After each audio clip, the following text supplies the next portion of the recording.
2026 বিধানসভা নির্বাচনে পরিচ্ছন্ন নেতা চাইছে বিজেপি। 2024 লোকসভা নির্বাচনে রাজ্যে আসন সংখ্যা কমেছে বিজেপির। গতবার যেখানে ছিল 18টি, এবার তা কমে হয়েছে 12। গত লোকসভায় 18 জন সাংসদের মধ্যে 4 জনকে মন্ত্রী করেছিল কেন্দ্র। এবার মন্ত্রী হয়েছে 2 জন, শান্তনু ঠাকুর ও সুকান্ত মজুমদার। যদিও পূর্ণমন্ত্রী মর্যাদা কেউ পাননি, সবাই হয়েছেন প্রতিমন্ত্রী। ঠিক এমন পরিস্থিতিতেই পরিচ্ছন্ন এক নেতা চাইছে বিজেপি। তবে এখন পরিস্থিতি বদলেছে। অধীর চৌধুরীর সঙ্গে কংগ্রেস হাইকমান্ডের সংঘর্ষের ফায়দা নিতে চাইছে গেরুয়া শিবির, আর তাতে চাপ বাড়ছে শুভেন্দু অধিকারীর উপর।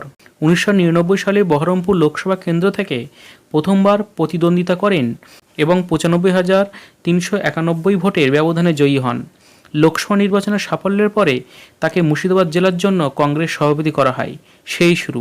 এরপর 2024 সাল পর্যন্ত টানা জিতে এসেছেন অধীর চৌধুরী। কিন্তু 2024 লোকসভা ভোটে ভিন রাজ্য থেকে ইউসুফ পাঠানের কাছে তিনি পরাজিত হন। রাজ্যে তৃণমূলের বিরুদ্ধে যতটা না তিনি সরব হয়েছেন, তার থেকে অনেক বেশি সরব হয়েছেন বিজেপির বিরুদ্ধে। নির্বাচন চলাকালীন একটি জনসভায় যখন মমতা বন্দ্যোপাধ্যায় ঘোষণা করেন তৃণমূল ইন্ডিয়া জোটের সমর্থন করবে, কিন্তু রাজ্যে অধীরের কারণে জোট হলো না, তখন কংগ্রেসের হাইকমান্ডার সরাসরি ধমক দেন অধীরবাবুকে। জানিয়ে দেওয়া হয় পার্টির লাইন না মানলে বেরিয়ে যেতে হবে।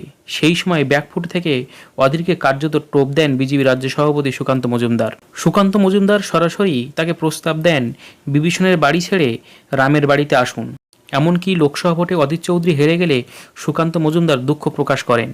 গতকাল রাজ্যসভার বিজেপি সাংসদ তথা রাজ্য বিজেপি প্রধান মুখপাত্র শ্রমিক ভট্টাচার্য প্রায় সরাসরি অধীর চৌধুরীকে বিজেপিতে যোগদানের বার্তা দিয়েছেন। শ্রমিক ভট্টাচার্য বলেন, অধীর চৌধুরীর সঙ্গে প্রতারণা করেছে কংগ্রেস। উনি সঠিক খেলোয়াড়, কিন্তু ভুল দলে রয়েছেন। তিনি আরও বলেন, কংগ্রেসে থেকে তৃণমূলের বিরোধিতা করা যাবে না। মমতা বন্দ্যোপাধ্যায়কে আক্রমণ করতে পারবেন না উনি, তা বুঝিয়ে দিয়েছেন খাড়গে সাহেবরা।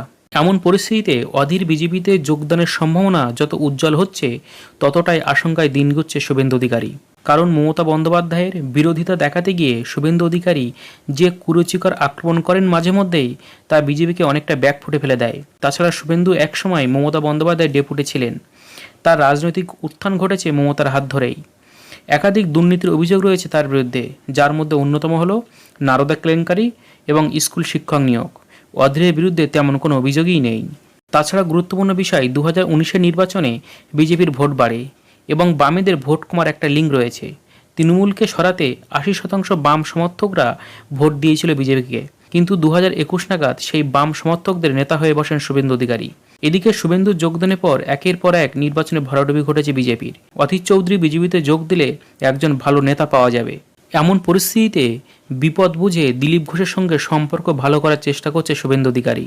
যদিও মেদিনীপুর থেকে দিলীপ ঘোষকে সরিয়ে দেওয়া হয় পূর্ব বর্ধমানে, সেখানে তিনি হেরে যান। সেই দায় এখনও তিনি ঝেড়ে ফেলতে পারেননি।